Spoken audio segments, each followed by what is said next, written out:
नमस्कार दोस्तों, आपका हार्दिक स्वागत है हमारे onlyayurved.com के आज के YouTube वीडियो में। दोस्तों आज हम एक नया टॉपिक लेकर के आपके सामने हाजिर हुए हैं। दोस्तों डिस्कस करने से पहले जल्दी से आपसे एक बार रिक्वेस्ट है कि आप हमारे चैनल को सब्सक्राइब कर लें। दोस्तों लाइक और शेयर भी ज़रूर करें। तो दोस्तों आइए शुरू करते हैं। आज का टॉपिक देख लेते हैं क्या है और इसमें आयुर्वेद का क्या योगदान है। दोस्तों आज के डिस्कशन में हम जानेंगे कुछ ऐसी चीज़ों के बारे में जिनका प्रयोग आंखों में नहीं करना चाहिए और जिनका कि अगर आप आंखों में प्रयोग करेंगे तो आंखों में प्रॉब्लम्स हो सकती हैं।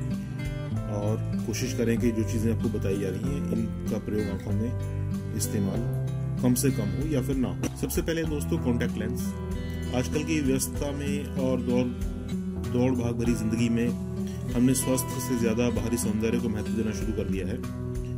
और आंखें क्योंकि शरीर का काफ़ी संवेदनशील हिस्सा है तो आंखों पर इन चीज़ों का बहुत ज़्यादा इफेक्ट पड़ता है। थोड़ी सी चूक आपकी आंखों के लिए खतरनाक हो सकती है। तो कॉन्टैक्ट लेंस का प्रयोग करने में आपको काफ़ी सतर्कता बरतनी चाहिए। उसकी साफ सफाई का विशेष ख्याल रखना पड़ता है, नहीं तो ये आंखों में संक्रमण कर सकता है। इसलिए इनका सही तरह से इस्तेमाल करें। सोने या नहाने से पहले इन्हें उतार दें। और रोजाना गंदे कॉन्टैक्ट लेंस पहनने से आई इन्फेक्शन भी हो सकता है। अगर आपको पहले से इन्फेक्शन है तो कॉन्टैक्ट लेंस से बचें। और दोस्तों कभी कभी हमें जरूरत महसूस होती है कि आंखों में कुछ अगर प्रॉब्लम है तो हम आई ड्रॉप्स केमिस्ट के पास जाकर के ले आते हैं। लेकिन खुद केमिस्ट के पास जाके आई ड्रॉप लेना भी सेल्फ मेडिकेशन ही है।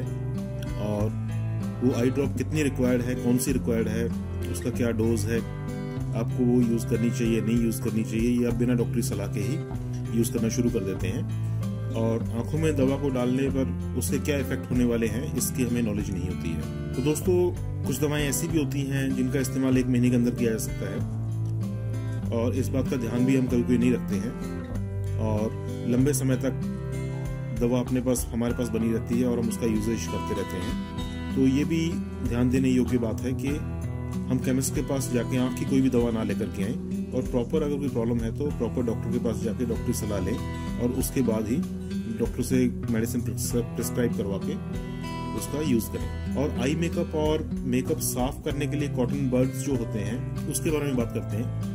तो आजकल जितना जरूरी मेकअप लगाना है उतना ही जरूरी मेकअप उतारना भी है, क्योंकि अधिक देर तक चेहरे पर मेकअप रहना हमारी त्वचा के लिए उचित नहीं होता है। चेहरे पर मेकअप लगाकर सोने से त्वचा के रोम छिद्र बंद हो जाते हैं जिससे त्वचा पर नई समस्याएं होने लगती हैं। महिलाएं आंखों के मेकअप को साफ करने के लिए कॉटन बड्स का यूज करती हैं, लेकिन आप शायद नहीं जानते होंगे कि आई मेकअप रिमूव करने के लिए कॉटन बड्स का इस्तेमाल आंखों को चोटिल कर सकता है। इसलिए सॉफ्ट टिश्यू पेपर का इस्तेमाल करें। आई मेकअप लगाने से पहले पैच टेस्ट जरूर कर लें, वहीं मेकअप इस्तेमाल करें जो आपको सूट करता है। काजल, आईलाइनर जैसे प्रोडक्ट आंखों में नहीं जाने चाहिए क्योंकि इससे आंखों में जलन, लालिमा और खुजली हो सकती है। और दोस्तों गंदे हाथों से कभी भी आंखों को मलना नहीं चाहिए। कई बार लोग बार बार उंगलियों से आंखों पर खुजली करते हैं। गंदी उंगलियों से मलने पर आंखों में खुजली और लाली आ सकती है। आंखों में प्रॉब्लम्स की वजह से आंखों में गंदगी जाना और गंदे हाथों से आंखों को मलना भी हो सकता है। इसलिए किसी भी तरह की एलर्जी से बचने के लिए आंखों को गंदी उंगलियों से दूर रखना चाहिए। तो दोस्तों ये कुछ बहुत छोटी छोटी सी प्रिकॉशंस थी जो कि आप ले सकते हैं अपनी आंखों के बारे में। और ये प्रिकॉशंस हमारी डेली लाइफ से ही संबंधित है जो कि हम रोजमर्रा की जिंदगी में फेस करते हैं। तो दोस्तों आप इन बातों का ध्यान रखें, आप निश्चित ही आंखों की समस्याओं से बचे रहेंगे। और अगर कोई प्रॉब्लम है भी तो उसके लिए डॉक्टरी सलाह जरूर लें, उसके बाद ही मेडिसिन लें। तो दोस्तों आप इन बातों का ध्यान रखें और आपके कोई फीडबैक्स हैं या कमेंट्स हैं वो आप